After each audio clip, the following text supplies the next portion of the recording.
Bonjour à tous, j'espère que vous allez bien. Oui, il faut avoir le sourire, il faut l'avoir au moins pendant l'avant-match parce que à chaque fois quand le match est terminé, ça se passe jamais comme on veut et ça se finit par le fait qu'on soit en train de pleurer des résultats de notre équipe. Donc essayons de garder au moins le sourire en début de match, avant le match. Et si on peut le garder après le match, ce sera encore mieux. Mais là, ça va être encore compliqué parce que ça va être un match contre Rennes. Rennes qui est actuellement troisième du championnat. Une équipe qui joue la Ligue des Champions. Une équipe donc qui joue le haut du tableau pendant que nous, on joue tout simplement les dernières places, notre maintien en Ligue 1. Un match qui se jouera à 21 h sur les antennes de Prime Vidéo et également de Canal+ décalé. Malheureusement, le stade, il sera plein, ça c'est une bonne nouvelle. 30 000 supporters sont attendus du côté du Roazhon Park, mais pas de supporters stéphanois. Un nouvel arrêté a été pris, en plus d'être interdit de parquage. Les Stéphanois qui n'auront une nouvelle fois pas le droit de se rendre du côté du stade de Rennes. Le préfet d'Ille-et-Vilaine a donc pris cet arrêté en début de semaine. Donc voilà, concernant ce match, on va faire le point comme d'habitude sur tout ce qui est absent en jeu de cette rencontre. Et les absents, ils sont nombreux, on va le voir. Il y aura beaucoup de joueurs absents du côté de Saint-Etienne. Du côté de Rennes, ça va, mais du côté de Saint-Etienne, ça ne va pas forcément. Donc voilà, on va commencer cet avant-match tout de suite. C'est parti!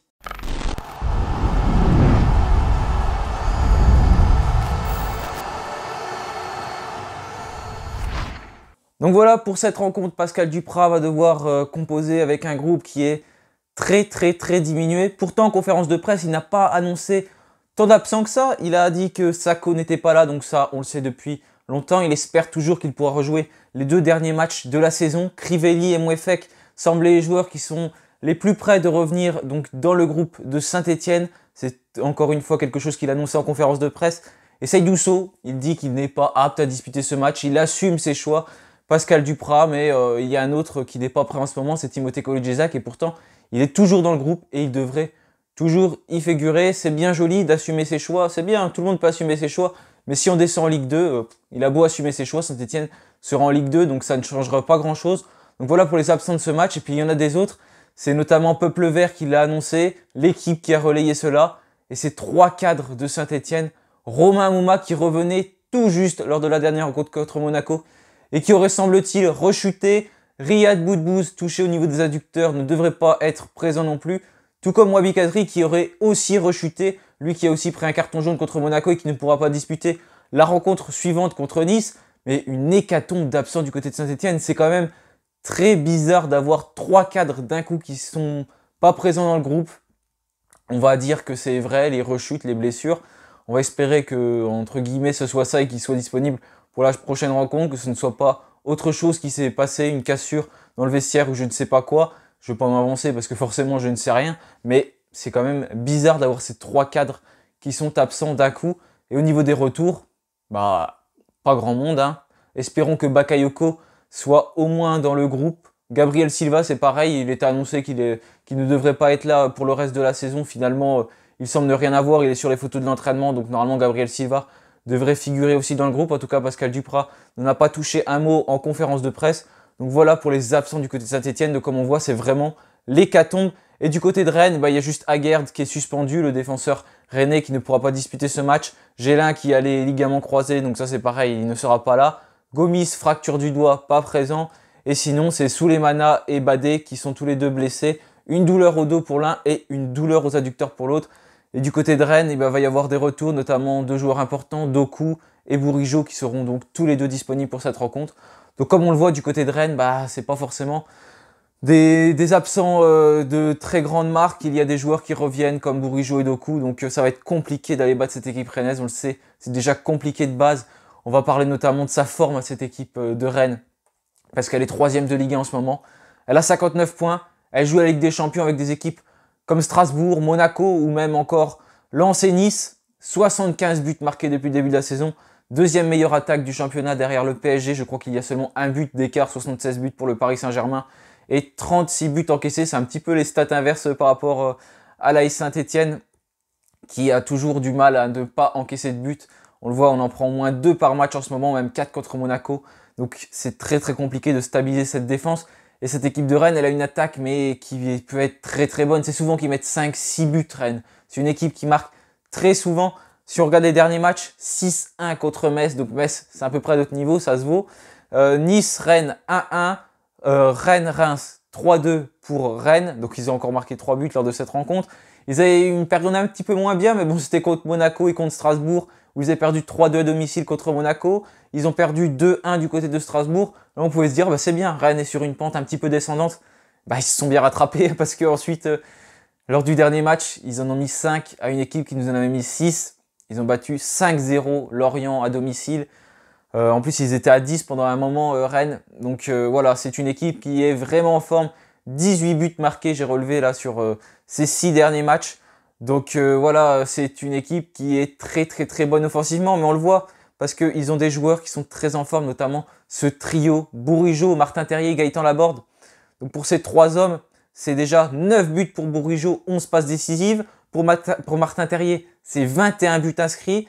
Et pour Gaëtan Laborde, c'est 12 buts et 8 passes décisives. Martin Terrier, qui est le meilleur buteur actuel du championnat de France. Donc c'est un trio d'attaque qui fonctionne à merveille. Ça fait 42 buts inscrits pour ces 3 joueurs. C'est tout simplement énorme. Donc on voit quand même que cette équipe de Rennes, bah, elle fait très très très très peur offensivement. Et puis avec tous nos absents, ça va être très très compliqué. Déjà que l'opération, elle s'annonçait vraiment difficile contre Rennes. Mais là, elle est encore bien pire. Ça fait vraiment très peur cette rencontre. Mais comme je l'ai dit, on va garder le sourire avant le match au moins parce qu'on va certainement le perdre après le match. Donc essayons au moins de sourire avant cette rencontre. Sinon, on fait tout le temps la gueule. Et puis, et bah voilà quoi. Saint-Etienne nous met à chaque fois de mauvaise humeur. Ça se trouve, ils vont nous surprendre. Hein. Espérons qu'ils nous surprennent parce que quand on ne les attend pas, des fois, ils arrivent à ramener des points. Donc peut-être qu'ils vont réussir à ramener de Rennes. En tout cas, essayons de garder espoir. Au niveau du classement, eh ben, c'est toujours Angers 14e avec 35 points. Il n'y a que 2 de nos concurrents qui ont pris des points lors du dernier match. Donc ça, c'est la bonne nouvelle. Et ces 2 concurrents qui s'affrontaient, c'était peut-être le meilleur résultat possible. Entre Angers et Clermont, il y a eu 2-2 entre ces 2 équipes. Je crois que Angers gagnait 2-0. Clermont est revenu à 2 partout. Et sinon, bah, c'est à peu près le même classement que la semaine dernière avant le match contre Monaco. Puisque Lorient compte 34 points. Ils ont perdu 5-0 contre Rennes.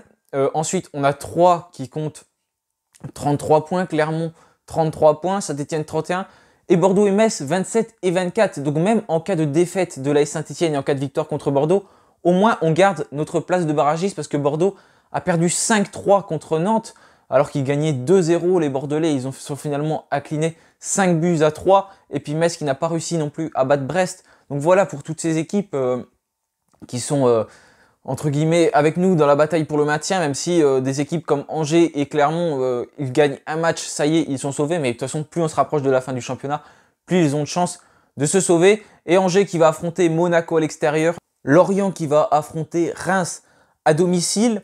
Voilà, on a 3 qui va accueillir Lille, Clermont qui va se déplacer à Brest, on a ce Saint-Etienne-Rennes. Et derrière, c'est dur aussi hein, pour Bordeaux qui va affronter Nice à domicile. Et on a Metz qui va se déplacer du côté de Montpellier en cas de défaite messine.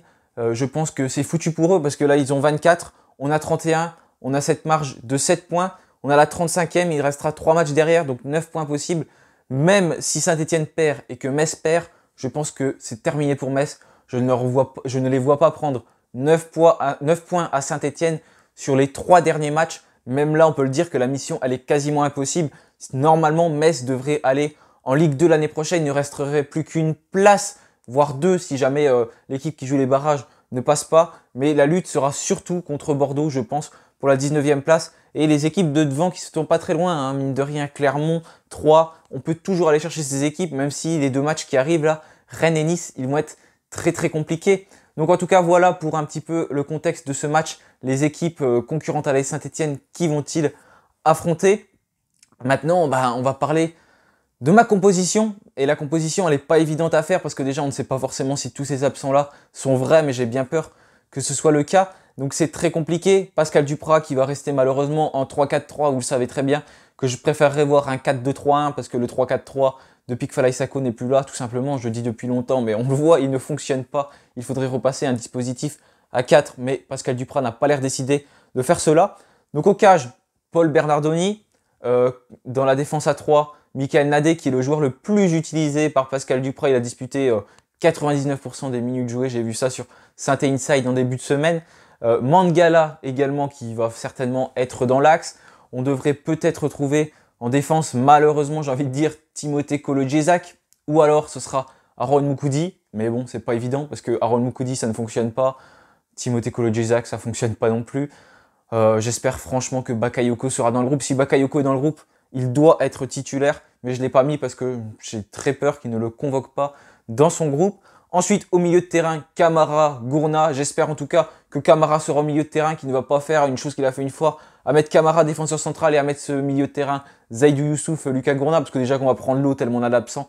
Pour moi, il faut garder ce milieu de terrain Camara, Gourna. Sur les côtés, certainement Gabriel Silva à gauche ou alors Miguel Trauco. À droite, Masson. Je ne pense pas que Thioub va disputer cette rencontre.